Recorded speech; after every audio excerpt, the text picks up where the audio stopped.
आप 5, 7, 10 बातें और जानता हूं, जैसे मैं आपकी तुलना में तो मैंने थोड़ी बहुत हिस्ट्री ज्यादा पढ़ रखी होगी। मैं लॉकडाउन में एक दिन यूं वीडियो देख रहा था, कोई तो पाकिस्तान का वीडियो सामने आया कोई, और मुझे कोई पाकिस्तान की वीडियो देखने में मजे ही आते हैं थोड़े, तो मुझे वो देश ही बड़ा जोरदार लगता है। मेरा है जीवन का सपना कि मैं उस पर रिसर्च करूंगी वो चल कैसे रहा है, कि मतलब उस देश को भी कोई चला रहा है यार अपने आप में, अलग अलग अजीब अजीब प्रकार के लोग हैं वो भी चल पा रहे हैं वहां पे। तो उनका एक वीडियो सामने, एक न्यूज चैनल का वीडियो, जिसमें एक एंकर बैठी है और सामने 2 हिस्टोरियन बिठा रखे हैं और 3-4 अपने जैसी जनता बिठा रखी है। कपिल शर्मा शो टाइप का शो, कपिल शर्मा वाला कॉमेडी है और वो वाला हो गया आपका न्यूज चैनल का ना, वो थोड़ा मतलब सीरियस है उनका हिसाब से, कि भाई जनता भी बैठी है, जनता कोई क्वेश्चन पूछ सकती है, हिस्टोरियन आपके सवाल जवाब के उत्तर देंगे और एंकर उनसे सवाल पूछेगी। तो वो एंकर कहती है कि आज हम इतिहास के एक मुद्दे पर बात करेंगे, तारीख के एक मुद्दे पर, वो पंजाबी बोलते हैं ज्यादातर, कि तारीख के मुद्दे पर हम एक बात करेंगे। तो वो इतिहासकार कहता है कि क्या टॉपिक है आज का, क्या टॉपिक है, तो कहती है आज का टॉपिक है मोहम्मद गोरी। और जैसे वो कहते मोहम्मद गोरी, और वो इतिहासकारी सीट पे आगे आ जाता है, वो बोला गोरी वो बड़ा जंगजू बंदा सी, जंगजू मतलब योद्धा, जंग में अच्छा लड़ने वाला, वो बड़ा जंगजू बंदा सी। तो कहता हाँ उन्हीं गोरी के बारे में हम जानना चाहते हैं, क्या किया था गोरी ने, कैसे गया था वो हिंदुस्तान पे आक्रमण करने के लिए। तो इतिहासकार कहता है कि गोरी ने भारत पे 2 बार अटैक किए, एक बार खैबर दर्रे तो, दूसरी बार बुलंदर दर्रे तो। अफगानिस्तान से अपनी तरफ घुसते हैं तब 2 दर्रे हैं, एक दर्रे का नाम है खैबर, एक दर्रे का नाम है बोलन। वो जब नायका देवी वाले युद्ध के लिए आया था तो खैबर दर्रा क्रॉस करके आया था, दोबारा जब युद्ध के लिए आया था तो कौन सा दर्रा क्रॉस करके आया था, बोलन। पहली बारी वो खैबर दर्रा क्रॉस किया और सिंध गया था, सिंध से जाके उन्हें गुजरात जाना सी। और गुजरात से एक रानी होंदी सी जेदा नाम सी नेका देवी, नायिका पूरा पंजाबी में बोलते हैं नेका देवी। तो वो कहती अच्छा फिर क्या उधर रानी लड़ने के लिए होगा, हाँ उधर वो रानी आई, ओदा मुंडा जवाक सी ते वो आई लड़न नू, ते रानी ने गोरी नू की हराया। एत की गोरी खैबर दर्रे तो गया नहीं, एत की गोरी गया बोलन दर्रे तो मुझे लगता है उनको पता है ये बात, वो जानते हैं उधर बैठे हुए कि गोरी को कितना भयंकर हराने वाली महिला का नाम क्या था। फिर वो हिस्ट्री की डिबेट है तो इस पे टॉपिक पे इतना ही बोलता है, फिर वो आगे बढ़ता है कि एत की बोलन दर्रे तो गया, तो एत की जाके उन्हें तबर हिंदे कब्जा कर लिया बठिंडा। उधर वो फिर एक अजमेर दा राजपूत राजा सी पृथ्वीराज, वो अगे आया ते आके त्रेन दे मैदान से गोरी नू फिर हरा था, त्रेन के पहले युद्ध में फिर हार गया था। एत की गोरी वापस आ गया, पर गोरी ने एत की सौंप पाई मतलब कसम खाई कि जदों तक मैं हिंदुस्तान को फतेह नहीं करना मैं लीड़े नहीं तारने, कि जब तक हिंदुस्तान को जीत नहीं लूंगा कपड़े नहीं उतारूंगा। तो एंकर पूछे फिर किन्ने महीने बाद जीता, हो गया 6 महीने लग गए, 6 महीने बाद उन्हें लीड़े 6 महीने लग गए थे हिंदुस्तान को जीतने। तो एंकर पूछते तो 6 महीने तक उन्हें लीड़े नहीं तारे, मतलब कपड़े नहीं उतारे। तो वापस कर ना ओदे कहने का मतलब सी कि जेड़ा लीड़ा पा रखा तो पा रखा, ए नहीं तारना, हुण एदे उत्ते होर पाऊंगा। तो नए लीड़े ओदे उत्ते पा लेंदा सी, ओ नहीं तारदा सी। तो उधर वो जो महिला, वो जनता बैठी उसमें एक महिला है, और महिला कहती फिर था 6 महीने चे गोरी खुद पटिंडा बन गया हूं भाई 6 महीने में 180 जोड़ी पहन लिए होंगे, तो गोरी तो खुद बटिंडा बन के घूमता होगा।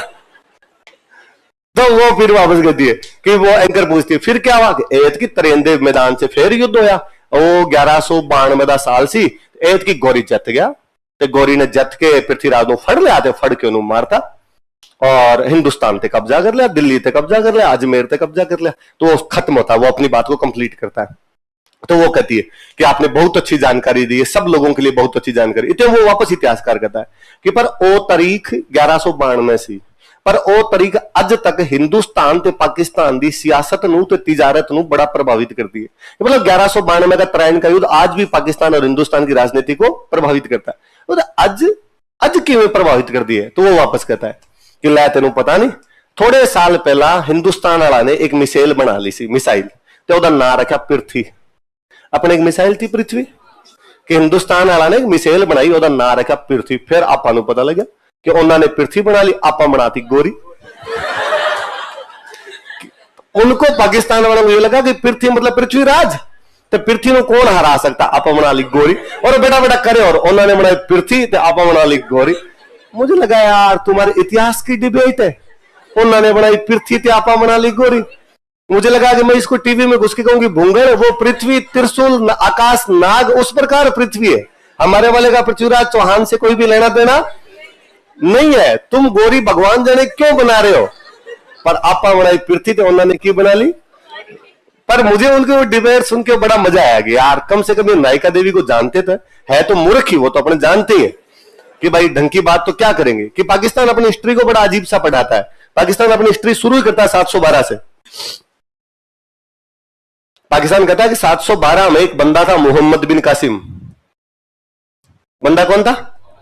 और इसने सिंध में पाकिस्तान की स्थापना की, क्योंकि अपने इंडियन सब कॉन्टिनेंट पे पहला सफल मुस्लिम आक्रमण करने वाला बंदा ही कौन था? और इसने कहां पे कब्जा किया था?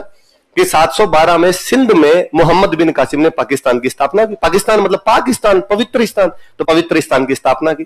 कालांतर में गोरी ने पाकिस्तान का विस्तार किया तथा पाकिस्तान को दिल्ली तक ले गए। कालांतर में अलाउद्दीन खिलजी, तुगलक आदि आते चले गए तथा उन्होंने पाकिस्तान का विस्तार विंध्याचल पर्वत तक कर दिया। कालांतर में अकबर, जहांगीर, औरंगजेब जैसे बादशाह तथा इन्होंने पाकिस्तान का विस्तार नीचे हिंद महासागर तक कर दिया।